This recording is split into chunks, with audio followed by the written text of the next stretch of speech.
சீதையை கடத்தி விட்டான். இதனால் மகாராஜா சுக்ரீவரின் ராஜ்யத்தில் அனைவரும் கவலையாக இருக்கிறார்கள். காப்பாற்ற மகாராஜா சுக்ரீவர் தங்களின் ஆதரவையும் தங்களின் உதவியையும் கோருகிறார்.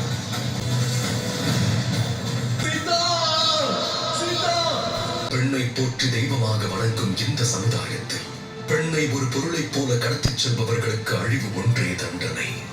எனது நண்பர் வானர அரசர் சுக்ரீவரின் ராஜ்யத்தில் இதை போன்ற செயல்களை செய்பவர்களை தடுப்பது ஒவ்வொருவரின் கடமையாகும். ஒரு நண்பனாக என் முதல் கடமையும் இதுவே. அங்கு செல்ல தயாராகுங்கள். தர்மத்தின் பாதையில் செல்லும் காலம் வந்துவிட்டது. என் நண்பர் வானர அரசர் சுக்ரீவரிடம் சென்று கூறு, இந்த ராமன் தன் கடமையை ஆற்ற நிச்சயம் என எதுவும் கேட்காதீர்கள். அங்கு லவனும் குசனும் என்ன செய்திருக்கிறார்கள் என்று வந்து பாருங்கள். தவறு செய்து விட்டார்களா? நீங்களே வந்து பாருங்களேன்.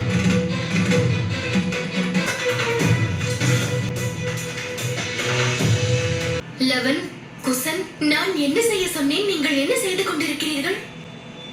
இங்கு வாருங்கள்.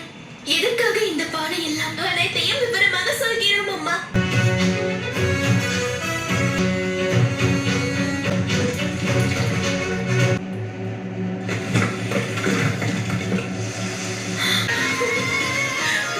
நேரத்திற்கு முன்பு வரை இங்கு தண்ணீரே இல்லை. இப்பொழுது பாருங்கள், முழு நதியே இங்கு வந்து விட்டது. வரக்கூடிய சங்கடங்களை எதிர்கொள்ளும் சக்தி அவர்கள் இருவருக்கும் உண்டு.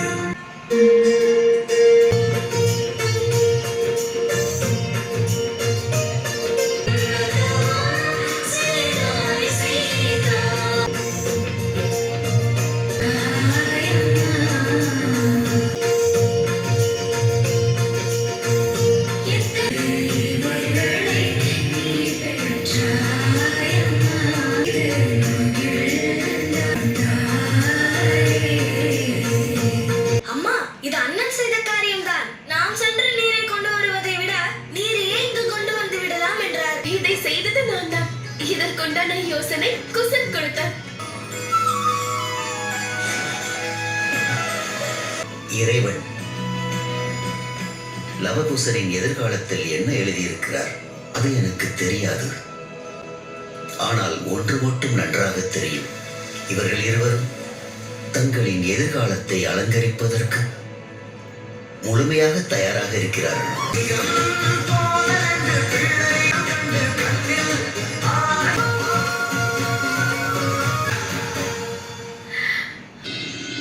அஸ்வமேத யாகத்தை அறிவித்துவிட்டு அதை நிறுத்துவது நல்லதே அல்ல. அஸ்வமேத யாகம் நிச்சயமாக நடக்கும். நான் போருக்கு புறப்பட்டு செல்ல போகிறேன். முடிந்து நான் திரும்பியவுடன்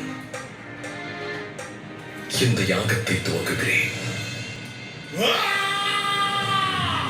இந்த 1000 முகர் ராவணன் தடைகள் வந்தாலும் பயந்தோட மாட்டான். அவன் சக்திகளை எல்லாம் ஒன்று திரட்டி நினைத்ததை நடத்தி காட்டுவோம். அஸ்வமேத யாகம் நிச்சயமாக நடக்காது. ராமராஜ்யம் என்றும் நிறுவப்பட மாட்டாது. தந்தையே, சந்திரபாபு தங்களின் கட்டளைப்படியே சுக்ரீவனின் புதல்வி திருநாவதியை கடத்தி விட்டான்.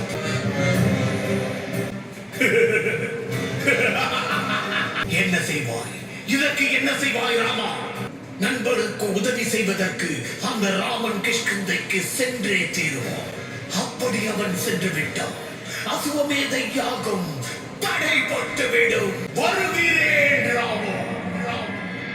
இந்த பிரச்சனைக்கு நிச்சயமாக தீர்வு இருக்கும். அப்படி என்றால் இன்னொரு திருமணம் செய்து கொள்வாயா?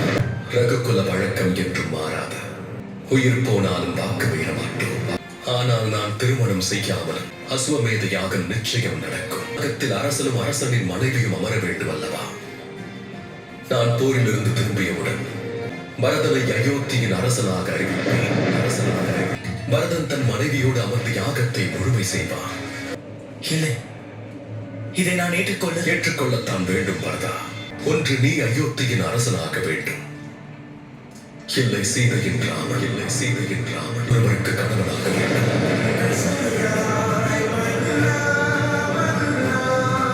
இந்த ராமன் எப்பொழுதுமே ஒரு எல்லை, ஒரு வில், ஒரு சொல் என்று இருப்பவன்.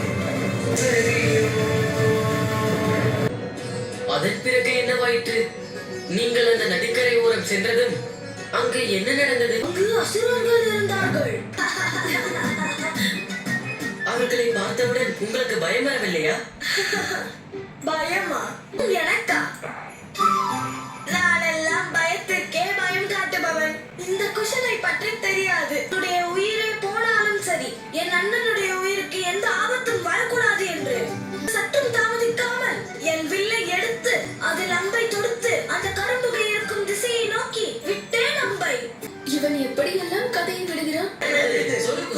என்ன சொல்வது? அந்த நேரம் பார்த்து அண்ணன் எழுப்பி விட்டான். என்னுடைய கனவு மொத்தமும் கலைந்து விட்டது. இந்த கதையிலிருந்து தெரிந்து கொள்ள வேண்டியது, ஒவ்வொரு நாளும் தண்ணீர் கொண்டு வருவதற்கு அந்நியர்கள் ஒவ்வொருவரும் எவ்வளவு சிரமப்படுகிறார்கள். அதனால்தான் நீரை இங்குள்ள அந்நியர்களை தேடி வரும்படி செய்தோம்.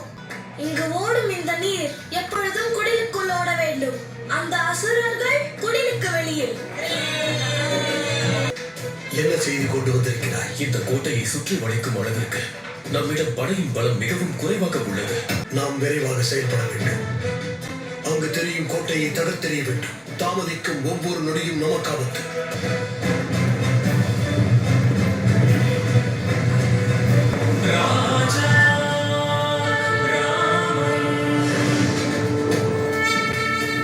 அது நம் நண்பர் ராமர் வருகிறார்.